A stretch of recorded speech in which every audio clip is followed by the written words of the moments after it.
अपना एक निबंध बचा हुआ था निबंध की सीरीज में, तो उस निबंध को हम पहले कवर कर लेते हैं। ठीक है, लास्ट जो निबंध था अपना वो है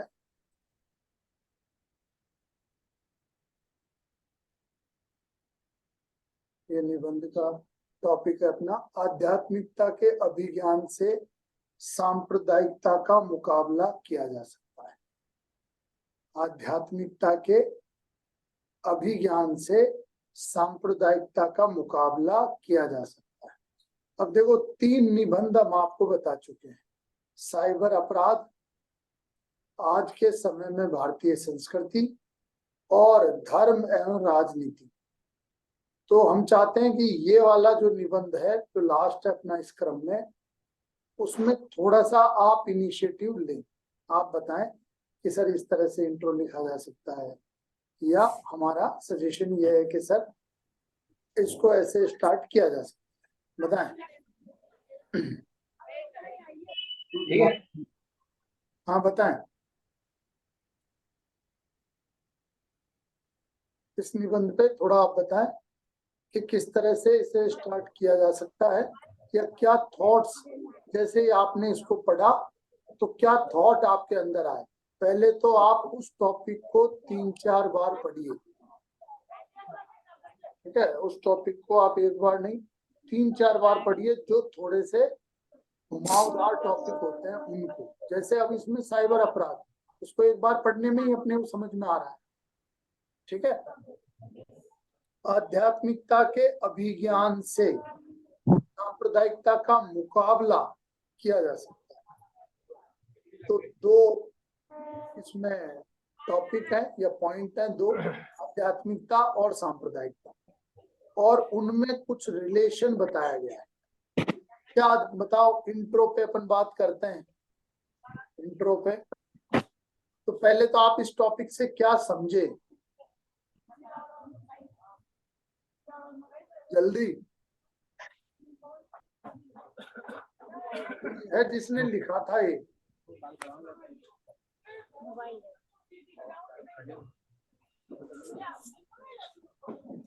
जल्दी बताएं। आध्यात्मिकता के अभिज्ञान से सांप्रदायिकता का मुकाबला किया जा सकता है।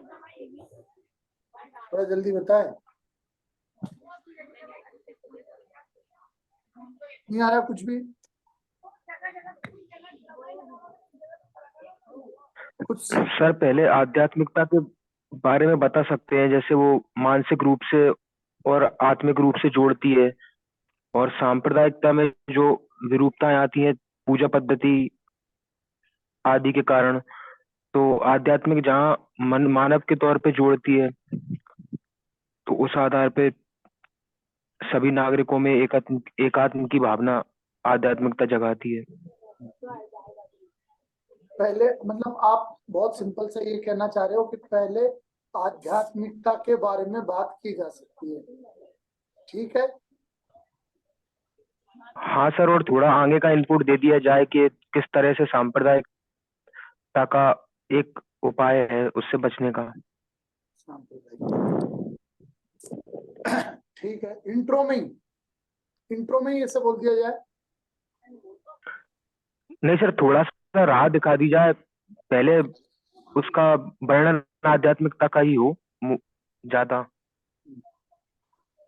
ठीक है, और गांधी जी की कोटेशन से स्टार्ट कर सकते हैं चीजों को। गांधी जी ने बोला था, जो पीर पराई जाने वही सर आध्यात्मिकता का बोध होता है। तो पीर पराई जाने वही आध्यात्मिकता का बोध कर सकता है।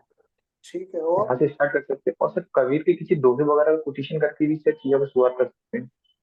कोटेशन वगैरह से शुरुआत कर कबीर के सकते हैं। कोटेशन से भी कर सकते हैं। अच्छा, और जैसे और कौन सर सा कबीर का मुझे याद तो नहीं आ रहा है, लेकिन कबीर का सर कोई, जैसे कि कबीर ने सर धर्म धर्म के ऊपर जो बोले हैं ना, रहमन पानी राखिए वगैरह, और भी सर एक तो बोले हैं, तो ऐसे कोई सर लिंक करके कहीं ना कहीं से।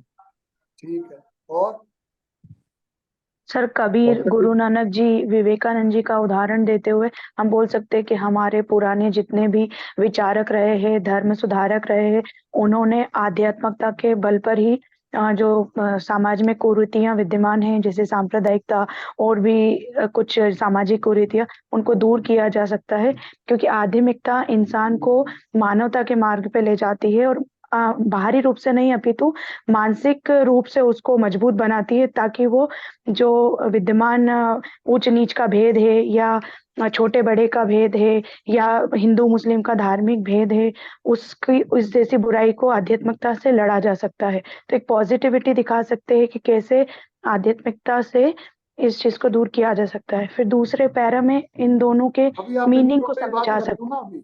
अभी हाँ इंट्रो सर, पे, हाँ। ठीक है, अभी इंट्रो पे ही बात करते हैं बस, है ना। और कोई? सर कबीरदास जी का एक दोहा है, अ, हिंदू कहे मोहे राम प्यारा, तुर्क कहे रहमाना, आपस में दो मरी मरी जाए, लड़ी लड़ी जाए, मर में न जाए जाने कौन नसीब से पूछे सर। तो सर बहुत इसको भी कर बहुत सकते बढ़िया, हैं। बहुत बढ़िया। कबीर जी का दोहा कि जी भाई एक एक राम के लिए प्रयास कर रहा है जी। और एक रहीम रहीम तुर्क के लिए। है रहमाना, रहमाना वो जो मुस्लिम संप्रदाय और हिंदू संप्रदाय के मध्य में जो कॉन्फ्लिक्ट होता है, उसको वो उनको चरितार्थ करती है ये वाला दोहा। बहुत बढ़िया, बहुत ही बढ़िया, सर बहुत वेरी गुड। अच्छा, अच्छा सोचा आपने। और और सर ये भी है ना, काकर पाथर जोड़ के मस्जिद लिए वो बनाए ता सर एक वो न्यायमूर्ति थे सुप्रीम कोर्ट के पहले, JL हंसारिया। हम्म, हाँ, उनका क्या? उन्होंने सर मतलब धर्म की, संप्रदाय की और पंथ की 3 परिभाषा दी, सर उससे स्टार्ट कर सकते हैं। उन्होंने मतलब डिफाइन किया सर एक फैसले में, सर कोई पर केस आपको याद नहीं है। परिभाषा याद है? हाँ सर, उन्होंने कहा था कि धर्म का मतलब है मानव होने के नाते मानव से प्रेम, और पंथ का मतलब है मानव होने के नाते सर एक विशेष मतलब वो सब होती है ना पूजा, कर्मकांड पद्धति, मानव होने के नाते कर्मकांड पद्धति वालों से प्रेम। और संप्रदाय का मतलब है कि जो होता है ना ब्लड ग्रुप टाइप का, कि जिनसे हम अटैच रहते हैं, सिर्फ उनसे प्रेम, कोई से कट्टर वाला प्रेम। तो संप्रदाय को थोड़ा उन्होंने सर कट्टरता से डिफाइन कर दिया था सर। ठीक है। सर वो सर केस याद नहीं, लेकिन हमें सर वो कौन सा केस था सर। नहीं नहीं, ठीक है ना। मतलब कोई सुप्रीम कोर्ट के थे क्या? सुप्रीम कोर्ट के कोई न्यायाधीश थे जिन्होंने पंथ और किसको, पंथ आध्यात्मिकता, संप्रदाय सर, पंथ संप्रदाय और धर्म सर, तीनों को। संप्रदाय और धर्म तीनों को डिफाइन किया था, आध्यात्मिकता नहीं। ठीक है। और बिल्कुल ये सुप्रीम कोर्ट वाला हो गया, कबीर हो गया। और सर सदगुरु का पढ़ा था। सदगुरु का क्या पढ़ा था? एक सदगुरु का क्या पढ़ा था? सर सदगुरु का पढ़ा था कि हमें धर्म और अध्यात्म की प्राप्ति के लिए किसी पहाड़ों की कंदराओं में जाना नहीं पड़ता, अपितु हम घर पर ही अपने आचरण को सदाचरण में बदलकर अध्यात्म की प्राप्ति कर सकते हैं। ठीक है कि भाई, सर इसी से जोड़ के सांप्रदायिकता पे ले जाकर कि यदि हम व्यक्ति मानव मात्र के कल्याण के प्रति रहें और वसुधैव कुटुंबकम का भाव रखें और सभी के प्रति अच्छा आचरण रखें, तो आध्यात्मिकता की प्राप्ति की जा सकती है और आध्यात्मिकता को सर धर्म से जोड़ के कर सकते हैं। ठीक कि भाई हमको कंदराओं में जाने की जरूरत नहीं पड़ती, हम यहाँ संसार में रहकर भी धर्म अध्यात्म को सीख सकते हैं। और उसको आप लिंक कर दोगे भाई कैसे धर्म का क्या भाव है, इस तरह का, है ना? यस और नो? जी सर। जी सर सर। जी जी। सर अकबर ने जो दीन इलाही धर्म स्टार्ट किया था, और जी अशोक का जो धम्म था, इसको भी अपन लिख सकते हैं, क्योंकि ये सभी धर्मों का सार था और यह सांप्रदायिकता की भावना से ग्रसित नहीं था। ठीक है, तो अपन दीने इलाही और धम्म का भी एग्जाम्पल दे सकते हैं, है ना? का भी एग्जाम्पल दे सकते हैं। ठीक है, क्योंकि ये आपने ये क्लेम किया कि ये सांप्रदायिकता से करंट कम्युनल, आपने ये क्लेम किया कि ये सांप्रदायिकता से रिलेटेड नहीं था। पर मुझे नहीं पता कि आपने कैसे क्लेम किया, क्योंकि हर धर्म, कोई भी धर्म ये तो नहीं बोलता कि केवल ये ही धर्म है, आप अन्य धर्मों को छोड़ो, है ना? ये तो कोई नहीं बोलता है।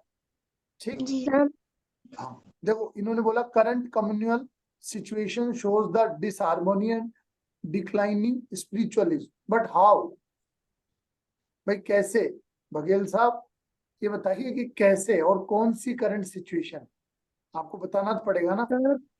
सर मैं भी उसी से रिलेटेड ये बोलना चाहती थी जी। कि हम ऐसे भी स्टार्ट कर सकते हैं कि ये भारत महात्मा बुद्ध की धरती है, यहाँ से हमने इतने महान विचारक और इतने महान धर्म यहाँ से निकले हैं, और उसी चीज को हमें ध्यान में रख, मतलब उसको ऐसे अपन कनेक्ट कर सकते हैं ना सर कि ईस्ट टुवर्ड्स ईस्ट वो बहुत फैला। और आज हम क्या देख रहे हैं कि मिजोरम जो मिजोरम भी उसी प्रॉब्लम से गुजर रहा है कि वो वहां पे भी सांप्रदायिकता ही मेन मुद्दा है। और वही अगर देखें अपन तो अगर वैश्विक तौर पे देखें तो वही इजराइल वाली जो चीज है वहां पे भी यही मेन मुद्दा है। तो अपन वैसे इसको कनेक्ट करके नहीं लिख सकते सर? अच्छा, क्या मिजो में कम्युनलिज्म है? नो सर, मणिपुर का केस है। हाँ सर, वो बाय मिस्टेक मैंने मिजोरम बोला, बोलना मणिपुरी चाहती थी। सर इसको वो बौद्ध धर्म के अग्निमाल से जोड़ करके स्टार्ट कर सकते हैं क्या? बौद्ध धर्म के अग्निमाल का जैसे हृदय परिवर्तन हुआ, इस तरह से है ना सांप्रदायिकता को कम किया जा सकता है। ठीक है, ऐसा बोल सकते हैं। नुहू जैसे कुछ एग्जांपल दिए इन्होंने, mob lynching, cow vigilantism, sir Nuh में दंगे हो गए लाउड थे अभी। Speaker issue, Nuh violence. अच्छा बघेल जी, ये लाउड स्पीकर इशू क्या बोलना चाहते हो आप?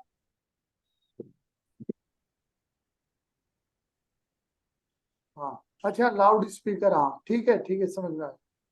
ठीक है, तो इजराइल वाला बिल्कुल आप बोल सकते हो, इजराइल वाला बिल्कुल आप बोल सकते हो। ठीक है, और आपने बोला कि करंट इश्यूज हैं कुछ, जैसे नू है, यस एक्सेप्टेबल है, मॉब लिंचिंग है, यस ये भी एक्सेप्टेबल है ना, और जैसे लाउड स्पीकर वाला इशू है ना, वो भी एक ठीक है, वो भी एक्सेप्टेबल है।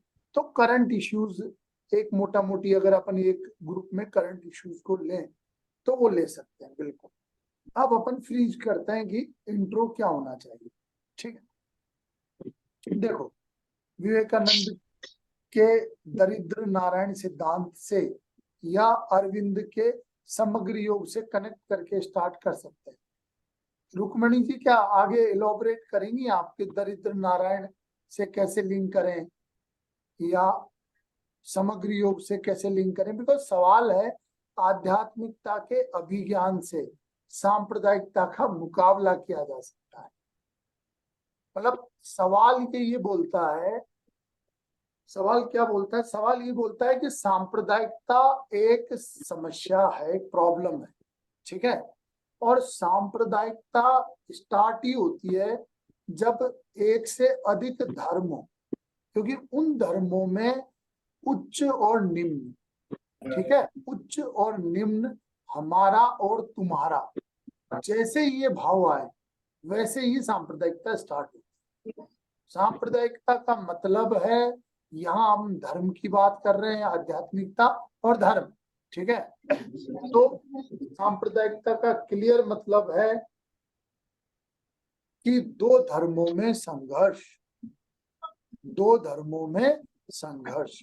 क्योंकि हम अब विचारधारा, संप्रदाय, जाति, नृजातीयता उस पर हम नहीं जा रहे, क्योंकि हमारा सवाल आध्यात्मिकता से है और सांप्रदायिकता से है, तो हम वहीं पर स्टिक है। ठीक है, आध्यात्मिकता है जैसे मान लो रिलीजन है। ठीक है, मान लो ये रिलीजन है कि भाई ये धर्म है, बीच में आप ध्यान से देखिएगा वहां कॉपी में, ये रिलीजन है। इसके मूल भाव को समझो कि कैसे डेवलप हुआ, ये क्या करना चाहता है, इसका मोटिव क्या है, इसके बहुत सारे जो डाइवर्सिफाई चीजें हैं उनसे वास्तव में कहा क्या गया है। तो जो इसका जो मेन कॉन्सेप्ट है, इसका जो मूल भाव है, अगर हम वहां पर जाएं तो स्पिरिचुअलिज्म उजागर होती है, आध्यात्मिकता उजागर होती है कि किसी सत्ता या कोई ईश्वर, चाहे तो कोई स्पिरिचुअल एग्जिस्टेंस हो, जैसे मोक्ष ईश्वर नहीं पर एक लक्ष्य है ना। कई धर्मों में मोक्ष लक्ष्य होता है और कई धर्मों में ईश्वर लक्ष्य होता है। ठीक है भाई, ईश्वर की प्राप्ति ही मोक्ष, कई धर्म ये डिफाइन करते हैं। कई धर्म जो ईश्वर को नहीं मानते हैं स्पष्ट रूप से, वो मोक्ष प्राप्ति ही लक्ष्य मानते हैं। ठीक है, तो इस तरह से कोई आध्यात्मिक सत्ता तक पहुंचना हर धर्म का लक्ष्य होता है, और जैसे ही हम धर्म को उसके मूल भाव में बिना किसी आडंबर पाखंड के उसको समझने का प्रयास करते हैं कि भाई वो क्यों दिया गया, क्या सोच के दिया गया, जो भी उसके ग्रंथ हैं, जो भी उसकी गतिविधियां हैं, पूजा है, सब है, ये क्यों बताई गई, तो फाइनली अपन पहुंचते हैं कि एक आध्यात्मिक सत्ता या एक आध्यात्मिक शक्ति को हमने ईश्वर कहा, सत्ता को मोक्ष कहा, ठीक है, उस तक जाने का मार्ग बताते हैं सब, ठीक है। तो अगर हम धर्म को निष्पक्ष रूप से, बिना आडंबर के, बिना अपनी पृष्ठभूमि के, बिना अपने पूर्वाग्रह के समझने का प्रयास करते हैं तो ये आध्यात्मिकता की ओर हमको ले जाता है। Is it clear? क्लियर है? ये समझ में आया कि जब हम धर्म को उसके मूल भाव तक ले जाएंगे, वो क्यों डेवलप किया गया, उसका क्या उद्देश्य है, तो हम आध्यात्मिकता पर पहुंचेंगे। और जैसे ही धर्म के हम बाहरी पक्ष को या जो उसकी मूल भाव को छोड़कर जो अन्य व्याख्याएं की गई हैं उन पक्षों को लेकर जाते हैं तो हम उच्च निम्न का भाव, श्रेष्ठ निम्न का भाव, ये धर्म, हमारा धर्म, वो धर्म, तुम्हारा धर्म का भाव, है ना, ये सब की ओर पहुंचते हैं और हमारा ध्रुवीकरण होता है, पोलराइजेशन होता है। पोलराइजेशन का मतलब है कि ये श्रेष्ठ है, वो गलत है, ठीक है। तो तब हम सांप्रदायिक कहाँ जाते हैं, सांप्रदायिक। बेटा माइक बंद करो, ज्योति अर्पित विकास, ठीक। तो मेरे हिसाब से आप समझ में आया होगा आपको कि धर्म के मूल तत्व, उस पर रिसर्च, उसके दर्शन, उसके लॉजिक को समझें तो हम स्पिरिचुअलिज्म या आध्यात्मिकता पर पहुंचेंगे। उसके बाहरी पक्ष को समझकर हम जो व्याख्याएं की गई हैं, जिसमें बहुत सारी बाहरी व्याख्याएं जिनका उस मूल धर्म से कोई लिंक नहीं है, ठीक है, तो फिर हम सांप्रदायिकता की ओर पहुंचे। जैसे फॉर एग्जाम्पल महात्मा बुद्ध जो अव्यक्तानी प्रश्न थे उन पर मौन थे, ठीक है, जो 10 प्रश्न बोले गए हैं जिनको अव्यक्तानी कहा गया है उन पर महात्मा बुद्ध मौन थे, वो नहीं जवाब देना चाहते थे। क्यों? क्योंकि उनको पता है कि इन सब सवालों का जवाब स्पष्ट रूप से अगर हम दे भी तो व्यक्ति नहीं समझेगा, और अगर इन सवालों का जवाब दिया तो व्यक्ति अपने अपने हिसाब से उसका इंटरप्रिटेशन करेगा, तो वो उन पे मौन रहते थे। अब ऐसा हो सकता है कि उनके अनुयायियों ने उन सवालों का जवाब दे दिया पर महात्मा बुद्ध जवाब नहीं दे सकते थे। ऐसा बिल्कुल नहीं हो सकता है कि महात्मा बुद्ध नहीं दे सकते थे, पर वो जानते थे कि इससे विकृति आएगी, ठीक है। बाद में उनके अनुयायियों ने जवाब दिए उन सवालों के, और उन सवालों के जवाब देने के क्रम में कई सारे संप्रदाय बने। हुआ नहीं हुआ, है ना भाई, बहुत सारे संप्रदाय, हिनयान, महायान, शून्यवाद, सौत्रांतिक, वैभाषिक, बहुत सारे संप्रदाय बने और उनका विभाजन शुरू हुआ, धर्म का ही विभाजन शुरू हो गया। तो मैं सिर्फ आपको यहाँ ये बताना चाहता था कि भाई धर्म के 3 पक्ष, एक तो खुद धर्म हो गया, एक हो गया अगर उसको पाखंड रूप में और बाहरी पक्ष को केंद्र में रखा जाए तो सांप्रदायिकता हो गया, और अगर उसके मूल भाव पर जाना चाहें तो फिर आध्यात्मिकता हो गया। तभी महात्मा गांधी जी ने कहा था कि मैं सबसे बड़ा पाप मानता हूं धर्म परिवर्तन को, धर्मांतरण को, धर्म परिवर्तन को मैं सबसे बड़ा अपराध मानता हूं। क्यों? क्योंकि सभी धर्म श्रेष्ठ हैं। हम एक धर्म से दूसरे धर्म में जाकर हम एक धर्म को नीचा और दूसरे धर्म को उच्च सिद्ध कर रहे हैं। सर इसीलिए उन्होंने ईसाई जो मिशनरी है उनका आने पर विरोध जताया था और कहा था कि यदि मैं तानाशाह होता तो मिशनरियों को कभी भारत में प्रवेश करने नहीं देता। बिल्कुल से, क्योंकि उनका मूल काम ही मिशनरीज का क्या था, धर्मांतरण, धर्म अंतरण। परिवर्तन था या नहीं था? जी जी सर। तो अब अपन क्यों नहीं, मतलब आप इतने गहरे गहरे उसमें चले गए, ये वो चले गए। देखो बहुत इजी स्टार्ट करो, सिंपल स्टार्ट करो, पहले उस चीज की समझ विकसित करो। पहले ये तो सोचो कि ये ऐसे चाहता क्या है, ये निबंध में हम किस तरह से, क्या मेन है।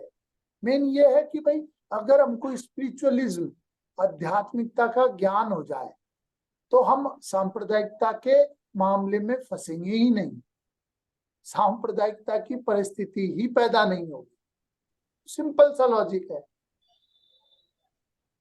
सर हाँ सर जैसे अभी आपने बताया सांप्रदायिकता और आध्यात्मिकता को अपन धर्म में ऐसा बोल सकते हैं कि जो धर्म है उसमें जो दर्शन है वो दर्शन है आध्यात्मिकता का मूल स्रोत, और जो धर्म में प्रदर्शन है वो है सांप्रदायिकता का मूल स्रोत, उद्भव का बहुत बिंदु। बिल्कुल बेटा, बहुत ही सही स्टेटमेंट है, बहुत सही स्टेटमेंट। कि धर्म में जो दर्शन है, दर्शन होता है सिस्टमेटिक इन्वेस्टिगेशन, एक व्यवस्थित रूप से शोध करना, ये दर्शन है। क्यों? नीति मीमांसा क्या, ज्ञान मीमांसा क्या, तत्व मीमांसा क्या, तो फिर हम पहुंचते हैं आध्यात्मिकता पर। और प्रदर्शन, जो झांकी मंडप, इन्होंने प्रदर्शन वर्ड यूज किया कि भारी आडंबर, भारी प्रदर्शन, वहां हम सांप्रदायिकता पर पहुंचते हैं। सही बात है भाई। ठीक है, बहुत ही सही स्टेटमेंट इन्होंने बोला है। यस सर, इसीलिए सर जो सांप्रदायिक दंगे होते हैं, जैसे मुस्लिमों का ताजिया मुहर्रम निकलता है और हिंदुओं की रैली और सभा निकलती है, तो ये सांप्रदायिकता बढ़ाने का सबसे मुख्य वो होता है, क्योंकि ये प्रदर्शन के अंतर्गत आता है ये। बिल्कुल। और कोई भी हिंदू, मुस्लिम, सिख, ईसाई, कोई भी अगर बहुत एकांत में रहकर और अपने इष्ट का मनन कर रहा है या अपने धर्म पर चिंतन, रिसर्च कर रहा है, तो क्या वो उससे सांप्रदायिकता बढ़ेगी? नहीं। भाई वो मूल ज्ञान की ओर पहुंचेगा, वो अपने जितने भी डाउट्स है उनको रिजॉल्व करेगा, तो उससे सांप्रदायिकता नहीं बढ़ेगी। तो बिल्कुल सही स्टेटमेंट आपने ये बोला कि धर्म में अगर हम दर्शन पक्ष पर जाते हैं तो आध्यात्मिकता पर पहुंचते हैं, और अगर धर्म में हम प्रदर्शन पक्ष पर जाते हैं, जो भारी पक्ष है, तो हम सांप्रदायिकता पर पहुंचते हैं। बहुत बढ़िया। तो बेटा जैसे अगर आप पीछे के पेज में एनालिसिस करते, ब्रेनस्टॉर्मिंग करते, तो इस तरह की चीजें आप डिराइव कर सकते हो। जैसे इस बच्ची ने सोचा कि भाई सर इस तरह का स्टेटमेंट बोला जा सकता है। अब इससे ही अगर अपन स्टार्ट करें तो इससे बढ़िया स्टेटमेंट ही नहीं हो सकता, इससे बढ़िया स्टेटमेंट नहीं हो सकता है। हाँ, बहुत इजी स्टार्ट करते तो अपन स्टार्ट कर सकते थे महात्मा गांधी के स्टेटमेंट से। जैसे क्या स्टेटमेंट? सिंपल स्टेटमेंट कि मैं हर धर्म परिवर्तन करने वाले को सबसे बड़ा अपराधी मानता। अब इसीलिए, या फिर मैं तानाशाह होता तो मैं मिशनरीज को कभी भी आने नहीं देता। सोचो, महात्मा गांधी जैसे विद्वान ने खुद को उतनी शक्ति देने की बात कही कि मैं तानाशाह होता। ठीक है, मतलब तभी भाई उतनी शक्ति का सकेंद्रण, जो हमेशा बाहरी शासन का विरोध करते थे, जो राज्य का विरोध करते थे कि राज्य बाहरी रूप से शासन है मानव पर, वो अंतरात्मा के शासन का पक्ष रखते थे कि भाई अंतरात्मा का शासन होना चाहिए, ना कि बाहरी शासन। तो जब इस तरह के व्यक्ति ने खुद को तानाशाह बनाने की कल्पना की, वो इतना उस बात से चिढ़ते थे कि भाई मैं जीरो टॉलरेंस बरतना चाहता हूँ इस मामले में। सोचते नहीं यार, बहुत गलत ठीक बात है, है यार। तो हम इस तरह की शुरुआत करें और इस तरह का इंट्रोडक्शन में एलॉबरेशन करें। तो क्या आप बहुत ईमानदारी से बताइए, क्या आपकी समझ नहीं दिखेगी वहां पर? यस सर, दिखेगी। क्या ये टॉपिक क्लियरिटी से समझ में नहीं आएगा? तो आपने तो स्टार्ट ही अलग जगह से किया है। ठीक है, आप उसके कोर पे गए हो जी सर। कि भाई किस तरह से सांप्रदायिकता और आध्यात्मिकता, धर्म के दो रास्ते जाते हैं। तो इस तरह से हम इसका इंट्रोडक्शन कर सकते थे कितने अच्छी ना, बात बहुत सिंपल तरीके से। ठीक, इंट्रोडक्शन में कोई डाउट जल्दी बताओ, नो सर। कोई भी जल्दी। और देखो जितना पार्टिसिपेट करोगे ना उतने, अभी जैसे इस बच्ची ने कितना कितना बढ़िया सोचा है, किसी स्टोरी से भी स्टार्ट कर सकते हैं, बिल्कुल कर सकते हैं निक्की, और किसी एग्जाम्पल से भी, जैसे वो धार वाले एग्जाम्पल से स्टार्ट कर सकते हैं आप, जहाँ पर हाँ पूजा सर, और जैसे न्यूज नमाज एक साथ होती है। आती है तो start करते हैं। जी, एग्जाम्पल है कि नहीं है सर धार वाला? वो सिर्फ स्टोरी से आती है। तो वहां से भी अपने स्टार्ट कर सकते हैं। पर सर एक और एग्जाम्पल था। हाँ, सर जो अपना जो माता वैष्णो देवी मंदिर ट्रस्ट है जम्मू कश्मीर का, तो सर पर जो मंदिर ट्रस्ट के अधिकतर जो उच्च पद पर आसीन जो ट्रस्टी हैं, वो सर बहुत बहुत सारे मुस्लिम व्यक्ति हैं। तो सर ये सांप्रदायिक सौहार्द का बहुत अच्छा उदाहरण प्रस्तुत करते हैं। हाल ही में सर अभी जो नवरात्रा हुआ, तो वहां पर सर जो माता वैष्णो देवी के जो दर्शन की संख्या लगभग 1 करोड़ के आसपास पहुंच चुकी है। तो उस व्यवस्था को संचालित करने में मुसलमानों का बहुत बड़ा योगदान है। तो इसके लिए सर वहाँ की गवर्नमेंट ने बहुत अप्रिशिएट किया है इस चीज को। बहुत बढ़िया, बहुत ही सही एग्जाम्पल है। बहुत सही एग्जाम्पल है। क्यों लोग कितना पूछते हैं। जी, कौन क्या बोल रहा है? तो कितना बढ़िया एग्जाम्पल है और एकदम लेटेस्ट एग्जाम्पल। क्यों? क्योंकि भाई कोई भी धर्म वाला व्यक्ति किसी भी धर्म का जो ईश्वर है, प्रतीक है, उसमें भी तो आस्था पैदा कर सकता है। उसको भी तो, चलो आस्था नहीं, समर्पण नहीं, सम्मान तो दे ही सकता है। और यही तो आध्यात्मिकता बोलती है।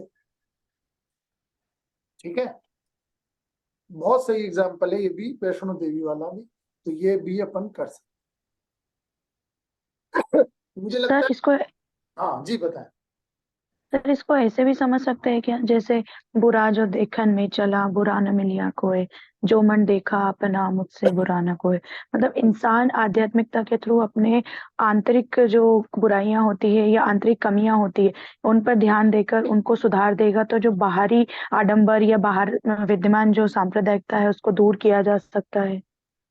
मतलब देखो, जो वो मूल कोटेशन है ना, वो बहुत वो इससे जेनरिक कोटेशन है ना। उसका अगर एकदम सटीक अर्थ बताएं तो वो खुद के व्यक्तियों की बुराई या दूसरों में बुराई खोजना। बुराई के लिए है, हाँ, जो बात सही है, धर्म से उसका कोई लेना देना नहीं। मतलब दो व्यक्तियों में, जैसे अपन किसी व्यक्ति को बुरा बोल रहे हैं तो वो दो व्यक्तियों की तुलना बता रहा है बस, उसको अपन इम्पोज कर रहे हैं आध्यात्मिकता और सांप्रदायिकता पे, तो उतना कनेक्ट फील नहीं होता है। ओके सर, मानते इस बात को? जी सर। भाई उतना कनेक्ट फील नहीं होता, मतलब बहुत दूर से खींच के और अपन ने कनेक्ट किया है। जबकि जो ये और एग्जाम्पल्स हैं, जैसे अभी उड़िया ने बोला, और ये सब एग्जाम्पल, तो ये बहुत एकदम एग्जैक्ट उसी पॉइंट को बताते हैं। तो ये वाली चीजें होनी चाहिए कि भाई एकदम आप, फिर उससे क्या होता है, उससे आपकी समझ दिखती है वहां, और जो चेकर है वो कनेक्ट कर पाता है। अरे यार वाह यार, कितना बढ़िया स्टार्ट किया है यार, वाह यार कितना बढ़िया सोचा है इन्होंने। तो उस तरह का भाव। और जैसे अब आप उससे करते पुराना देखन में, तो फिर अच्छा ये वाला कैसे कनेक्ट करेंगे आगे, है ना। और फिर आगे आपने जिस तरह से कनेक्ट किया, तो फिर वो एक ऐसा फील आता है कि भाई ठीक है, मतलब इम्प्रेसिव वो लगता है जो एकदम सटीक और उसी पिन पॉइंट पर इशारा करे या उसी को उठाए। तो आप पीछे के पेज पे ब्रेन स्टॉर्मिंग करते हुए उस पर पहुंचिए कि सटीक शुरुआत क्या होगी। और कम से कम 5-7 मिनट तो आपको ब्रेन स्टॉर्मिंग में देना चाहिए। बहुत होता है 5 मिनट वहां पर। और जब आप एक ऐसे को लिखेंगे ना, तो वो जो 500 वर्ड्स वाला है वो तो अपने आप ही फ्लो में आ जाएगा। तो ये इंट्रोडक्शन हुआ इसका। अब हम आध्यात्मिकता धर्म की परिभाषा से मेन बॉडी पे अपन आते हैं। मेन बॉडी में अपन धर्म की परिभाषा बता सकते हैं। ठीक है, मेन बॉडी में धर्म की परिभाषा बता सकते हैं। अब अपन सर 5 मिनट तक क्या इंट्रो के बारे में ही नहीं सोचें या नहीं फिर पूरे पॉइंट्स भी? नहीं नहीं, पूरे के बारे में, पूरे के बारे में।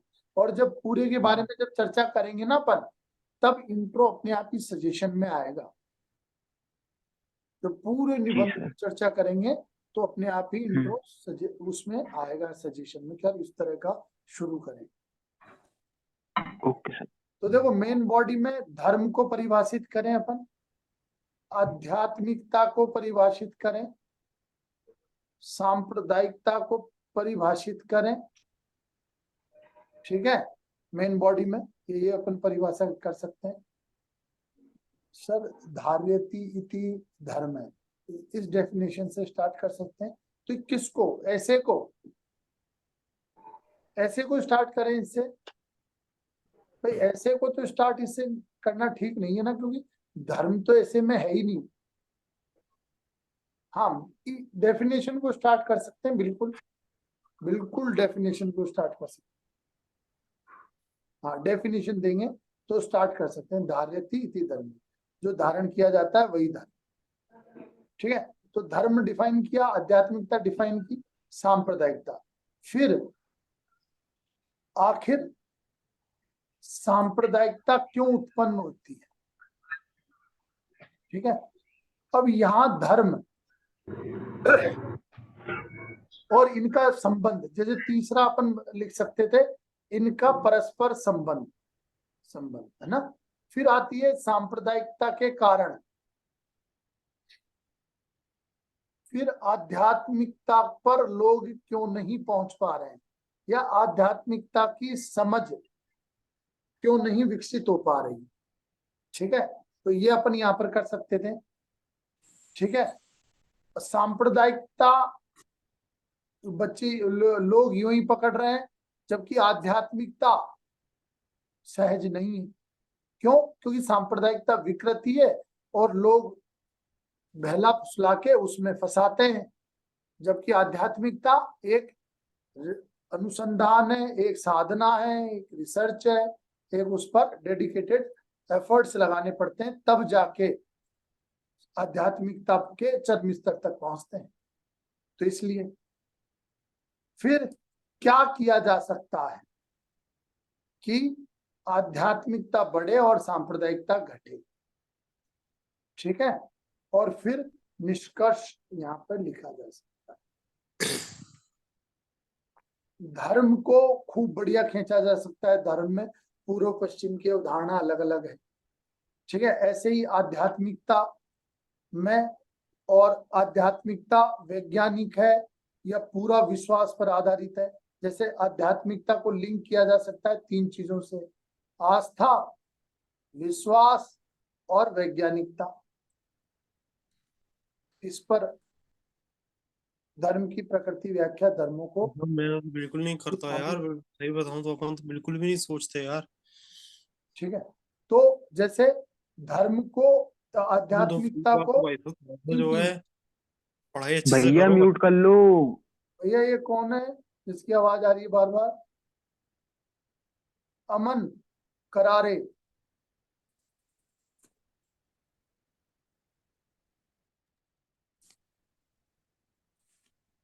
अमन बंद कर, माइक बंद कर लो भाई, ठीक है ना।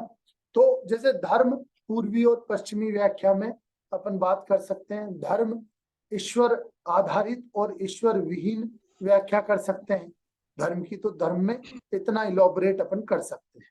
धर्म और पंथ में अंतर बता सकते हैं, ठीक है, कि हमने पंथ निरपेक्ष चुना, ना कि धर्म निरपेक्ष। पंथ जैसे जैन और बौद्ध एक विचारधाराएं, सेक्ट हैं, और धर्म जैसे एक प्रॉपर जिसमें ईश्वर केंद्रित होता है वो उसका। फिर आध्यात्मिकता का वैज्ञानिकता से क्या लिंक है? वैज्ञानिकता जैसे जो आध्यात्मिकता से ओतप्रोत, मतलब किसी भी चीज को केंद्र में रखकर उसके प्रति ध्यान करते हैं, उसके प्रति समर्पण पैदा करते हैं, अनुशासित रहते हैं, तो उनकी एफिशिएंसी अपने आप बढ़ती है, उनका परफॉर्मेंस अपने आप बढ़ता है, उनकी चीजों में व्यवस्था आती है। तो ये वैज्ञानिकता होगी। भाई वैज्ञानिकता क्या है? कॉजेशन थ्योरी है ना, कि भाई क्या कारणता नियम के आधार पर चले, तो भैया इन्होंने किसी चीज के प्रति समर्पण रखा, तो अपने माइंड को फोकस किया, साधना की, ध्यान किया, इससे इनकी परफॉर्मेंस सुधरी, इनसे इनका व्यक्तित्व स्थिर रहा कि वो छोटी मोटी चीजों में व्यक्तित्व ऊपर नीचे नहीं होता है, इस तरह के व्यक्ति बने। तो ये वैज्ञानिकता आ गई।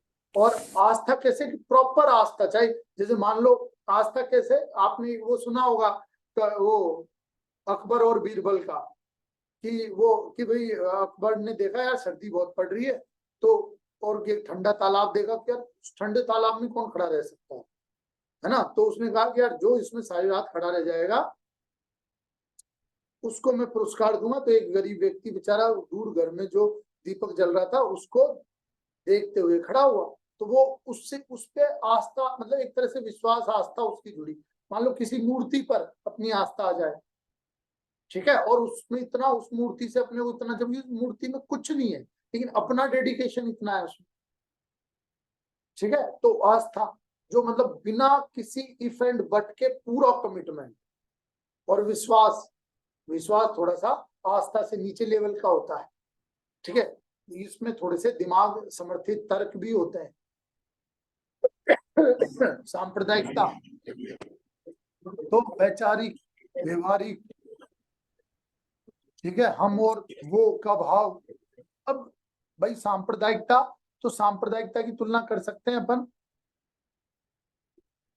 यूरोप में रेनेसा और रिफॉर्मेशन से, साइंटिफिक रेवोल्यूशन, बिल्कुल उससे लिंक कर सकते हैं। अब जैसे सांप्रदायिकता है ना, तो सांप्रदायिकता से रिलेटेड शब्द कैसे हैं, जैसे विविधता, भिन्नता, है ना, और अस्पृश्य, या मतलब एक वो अस्पृश्यता, या जो वो होता है ना एक भेदभावपूर्ण व्यवहार, भेदभाव, श्रेष्ठता बोल सकते हैं। है, हाँ बेटा, श्रेष्ठता की भावना। तो देखो जैसे देखो भिन्नता, कोई व्यक्ति भिन्न है तो ना तो पॉजिटिव है ना नेगेटिव, भिन्न है, बस भिन्नता है दो व्यक्तियों में, कोई दिक्कत। विविधता पॉजिटिव है कि कई तरह के व्यक्ति हैं, कई तरह के विचार हैं, कई तरह के उनके क्रियाक्रम है, तो उससे एक विविधतापूर्ण समाज और एक डायनेमिक समाज बना। भेदभाव एकदम प्योर नेगेटिव है कि उच्च और निम्न, श्रेष्ठ और निम्न का भाव प्योर नेगेटिव है। सांप्रदायिकता, भाई भेदभाव के साथ हिंसा भी उसमें इन्वॉल्व होती है, मतलब और गंभीर चुनौती है, ठीक है, कि भाई उसमें हिंसा, उसमें एक दूसरे को जो दूसरा है वो दुश्मन है, उसमें इस तरह का भाव कि जो दूसरा है, जो अपन ही श्रेष्ठ है और जो अन्य है वो विरोधी है। हमको ग्रो, या हमारे पंथ, हमारे विचार, हमारे धर्म को ग्रो करने के लिए इनका कमजोर या इनका समाप्त होना जरूरी, इस तरह का भाव।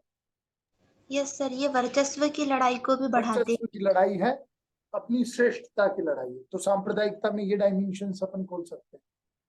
फिर संबंध में जो अपन ने इंट्रो में डिस्कस किया, वो वाला संबंध बता सकते हैं कि एक ही चीज के दो पहलू, ठीक है, प्रोटेस्टेंट, कैथोलिक, सिया, सुन्नी, हिंदू, मुस्लिम, बिल्कुल हिंदू है ना, मुस्लिमों में भी भेदभाव, हिंदू में भी 4 वर्ण, ठीक है, इस तरह की चीजें अपन कर सकते हैं। फिर क्यों बढ़ रहा है, क्यों घट रहा है, ये कारण तो आपके जनरल जो आप जीएस में पढ़ते हैं वही कारण, कि भाई कोई पॉलिटिकल कारण है, कोई विचारधारा कारण है, कोई हेट स्पीच है, कोई सोशल मीडिया के थ्रू प्रॉपर माइंड मेकअप है, ठीक है, उस तरह के फैब्रिकेटेड आंकड़े हैं, घटनाएं हैं, घटनाओं का रियल व्याख्या ना होकर अलग तरह से या विशेष उद्देश्य के साथ व्याख्या है, ठीक है, इस तरह के कारण अपन बोल सकते। आध्यात्मिकता क्यों नहीं डेवलप हो पा रही, क्योंकि भाई अभी जैसे तो जो भौतिकवादी समाज है, ठीक है, उसमें ये इश्यूज हैं, मेरा धर्म श्रेष्ठ है, ये सही है, कितना मेरा धर्म ही सर्वश्रेष्ठ है ना, हाँ बिल्कुल बिल्कुल बिल्कुल, है ना, तो इस तरह के सेंटेंस अपन उसमें बोल सकते हैं, या इस तरह के सेंटेंस से ऐसी भावना आती है, ठीक है सर। आध्यात्म, हाँ जी बेटा बता। सर आपने जैसे पश्चिम का और अपना भारत का जो समन्वयक संस्कृति के बारे में बोला, तो सर उसमें अपन स्वामी विवेकानंद और जो अपने डॉक्टर सर्वपल्ली राधाकृष्णन हैं उनके दर्शन को भी इसमें ऐड कर सकते हैं, क्योंकि उन्होंने पश्चिम की तार्किकता और भारत की आध्यात्मिकता के समन्वय के बल से अपनी जो धरती को आगे बढ़ाने का प्रयास किया था। और इसी के लिए स्वामी विवेकानंद जी का एक बहुत अच्छा स्टेटमेंट है कि पश्चिम जगत को अपनी भौतिकवाद से जीत लेने दीजिए, लेकिन जो अपना हमारा भारत का जो आध्यात्मिकवाद है, हम इससे समस्त दुनिया को जीत सकते हैं, क्योंकि यह व्यक्ति के मानसिकता को बढ़ाता है, ना कि उनके भौतिक क्षणिक होता है। और जो अपना अध्यात्मवाद है वो उसका अस्तित्व लंबे समय तक रहता है, वो दीर्घकालीन होता है।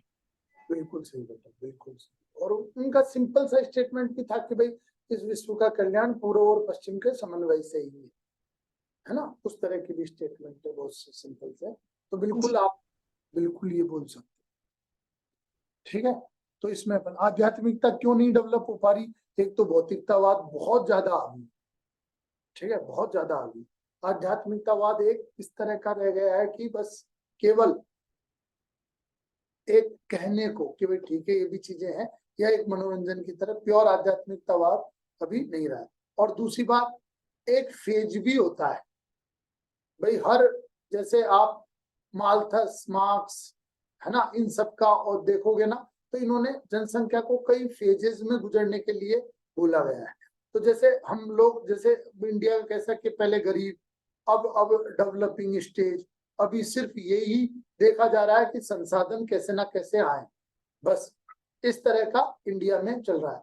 फिर जब सबको, जैसे हम पश्चिमी देशों जैसी सिचुएशन में आएंगे जहाँ हमारे पास पूरे संसाधन है, संसाधनों की कोई कमी नहीं, लेकिन फिर भी जीवन में निरस्ता है, निराशा है ना, और तभी सुसाइडल घटनाएं इतनी बढ़ रही है ना, गन फायर इतनी बढ़ रहे हैं, ठीक है। तब फिर आध्यात्मिकता की आवश्यकता पड़ती है। तो फेज की भी बात है कि अभी इस फेज में है जहां व्यक्ति, जैसे खूब अपन बीच में खूब कोटेशन लिख सकते हैं कि भूखे पेट भजन होए ना गोपाला, ठीक है, इस तरह के कोटेशन अपन लिख सकते हैं। तो आध्यात्मिकता या धर्म का मूल स्वरूप क्यों नहीं देखा जा रहा है ना, इस राजनीतिकरण भी एक कारण है, ठीक है। तो ये चीजें आप यहाँ पर लिख सकते हो, ठीक है। अब निष्कर्ष, ठीक है, निष्कर्ष भाई मुझे ये लगता है कि आप मेन बॉडी तो इन्हीं ने जो अपन ने बताया, क्योंकि इनमें आप खोलोगे ना तो फिर बाद में बहुत सारे सब पॉइंट्स बनेंगे, आपको लिखते समय ही याद आएगा ये सब। सर सूफी संत और वैष्णव का समन्वय बता सकते हैं? वो बिल्कुल बता सकते हैं। सूफियों ने इस्लामिक कट्टरता को कम किया, है ना, इस धर्म को लोगों के लिए आज सूफी सॉन्ग और ये सब सबको पसंद है, सबको पसंद है, चाहे वो किसी भी धर्म से हो, किसी भी संस्कृति से हो, ठीक है, ये बिल्कुल अपन लिख सकते हैं।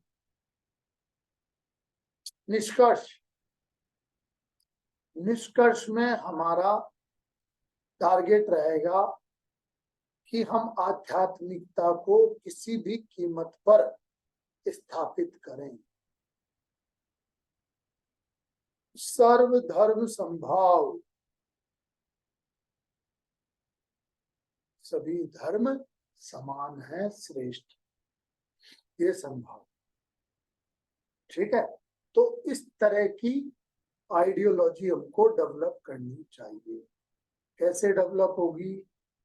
ये दो तरह से डेवलप हो सकती है। पहला कि जितने भी नकारात्मक नेगेटिव प्रचार है, जो ध्रुवीकरण करते हैं, जो लोगों में आपस में भेदभाव पैदा करते हैं, इनकी समाप्ति, इन पर रोक, और धर्म के सही स्वरूप को समझाने का प्रयास। भाई पश्चिम में इसके लिए क्या अपनाया? उदासीनता, उदासीन। उन्होंने क्या बोला कि नहीं, धर्म हमारा सब्जेक्ट ही नहीं, तुम्हारा पर्सनल सब्जेक्ट है, तुम जानो। तो ये उदासीनता से भी जीवन की विविधता, जीवन की निरस्ता, विविधता समाप्त हो जाती है, जीवन का गत्यात्मकता, जीवन में मनोरंजन समाप्त हो जाता। चीन भी ऐसा बोला जाता है कि चीनी समाज एक बारूद के ढेर पर बैठा हुआ है, इसमें कभी भी चिंगारी लग सकती है। क्यों? क्योंकि देखो चीन पहले उस फेज में था जहां बहुत गरीबी थी और उन्हें किसी भी कीमत पर सिर्फ रोजगार या अपना भरण पोषण चाहिए था, बाकी कुछ नहीं देखते थे। चीन आज उस स्तर से ऊपर उठ चुका है और आज वह निजता की बात करते हैं, आज वह स्वतंत्रता की बात करते हैं, आज वह अधिकारों की बात। तो वहां भी तो अगर हम धर्म और व्यक्तिगत संस्कृति, व्यक्तिगत जो निजी जीवन की चीजें हैं, उन पे अगर इस तरह का निरंकुशता रवैया अपनाएंगे या उदासीनता रवैया अपनाएंगे, तब भी वो इन टोटलिटी में, संपूर्णता में व्यक्ति के प्रतिकूल कार्य करेंगे। फाइनली हमको आध्यात्मिकता पर जाना है। वो आध्यात्मिकता जो मानव जीवन के लिए सहयोगी है, वह आध्यात्मिकता जिसका बहुत गहन संबंध योग से है, जो शरीर को स्वस्थ रखता है। वह आध्यात्मिकता जिसका गहन संबंध नैतिकता से है, जो व्यक्ति के कर्मों को सही रखता है। वह आध्यात्मिकता जिसका बहुत गहन संबंध अंतरात्मा के विकास और अंतरात्मा की सुदृढ़ता से, जिससे व्यक्ति के विचार सही रहते हैं, व्यक्ति के थॉट थिंकिंग प्रोसेस या जो विचारों का प्रवाह है वह सही, जिससे संपूर्णता में एक स्वस्थ, नैतिक, व्यवस्थित व्यक्ति या नागरिक बनता है। तो इस तरह का हम एक निष्कर्ष लिखें। कुछ डाउट इसमें किसी भी तरह का? जल्दी बताओ।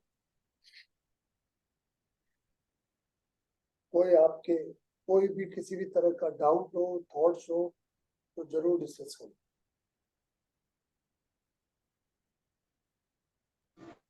सर जी सर, इसमें आपने बीच में नृजातीयता और सर वो नातेदारी ऐसा कुछ शब्द बोला था, तो सर ये दोनों का अर्थ अलग अलग होता होगा, तो प्लीज हमें बता दीजिए।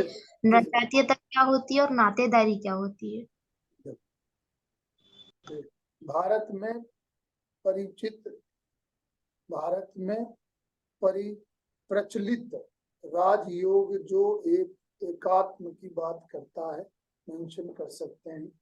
अध्यात्म विकास के लिए कर सकते हैं, समग्र योग का बात कर सकते हैं। ठीक है, देखो जैसे कई चीजें हैं, जैसे पहली है नृजातीयता, है ना, एथनिसिटी। फिर है जाति, तो ये तो तुम भी जानते हो। फिर है मान लो गोत्र है, नातेदारी भी है, ठीक है, ये है ना, इस तरह का जो भी है। नृजातीयता होती है जैसे मनुष्य की भारी बनावट के आधार पर उसको कई समूहों में बांटा है। क्यों? वो जीन डाइवर्सिटी को दिखाता है। इस वर्गीकरण का आधार कोई रंग रूप भेदता नहीं है, कोई बाहरी भेद के आधार पर अच्छा और बुरा नहीं है, सिर्फ जीन डाइवर्सिटी, जीनों की विविधता होती है। इसलिए किसी के बाद कोई निग्रो है, कोई ऑस्ट्रेलॉइड है, कोई आर्यन है, कोई प्रोटो ऑस्ट्रेलॉइड है, कोई मंगोलॉइड, इस तरह ट्रेनर जाति। जाति अपन जानते ही कि किसी विशेष समाज समुदाय में जो अन्य जो उपवर्ग है वो जाति। क्यों इसका आधार बताया गया था? वही कि भाई एक निश्चित समूह में उसको बांटा जा सके, और ज्यादातर इसका आधार था आर्थिक गतिविधियां। जैसे कोई सुनार जाति का, लोहार जाति का, कोई है ना नाई जाति का, कोई इस तरह का, तो कुम्हार जाति का, तो मेन आधार था कर्म। और उस समूह को चूंकि एक साथ पहचाना जा सकता था, उसकी स्थिति को, उसके विचारों को, उसकी समस्याओं को उस जाति के आधार पर एक साथ पहचाना जा सकता था, इसलिए ये चलती है। अब भी जातिगत जनगणना की बात हो रही है और उसका आधार सिर्फ इतना दिया जाता है कि जाति के आधार पर किसी वर्ग विशेष की समस्याएं, उसके विकास का स्तर, है ना, उनकी क्या मानसिकता है, उसको पहचाना जा सकता।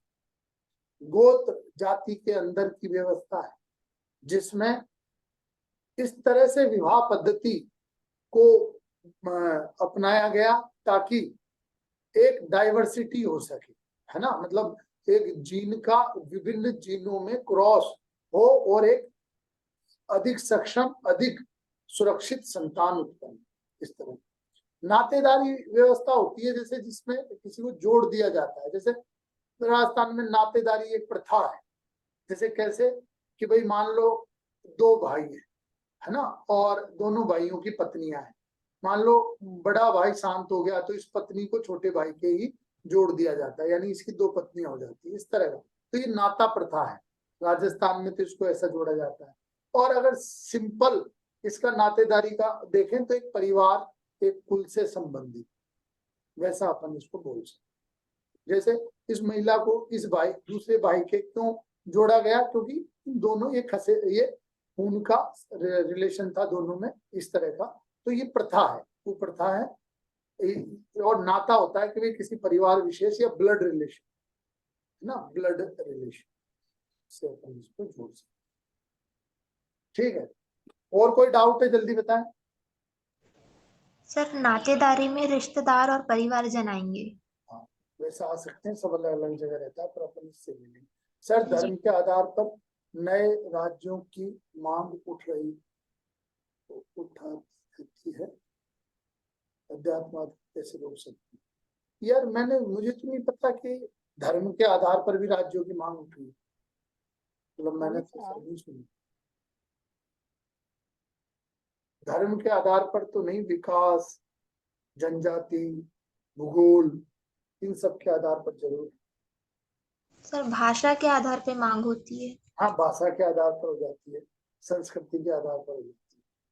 ठीक है, जैसे भाई आध्यात्मिकता के विकास के लिए, ठीक है, जैसे धर्म की सही समझ, धर्म का उद्देश्य, ठीक है, वैज्ञानिक तार्किक सोच, आडंबर पाखंड को डाउन करना, ठीक है, और जैसे इसको एक ध्यान, योग, है ना, इन सब से जोड़ना, इन सब चीजों पर बल दिया जा सकता है।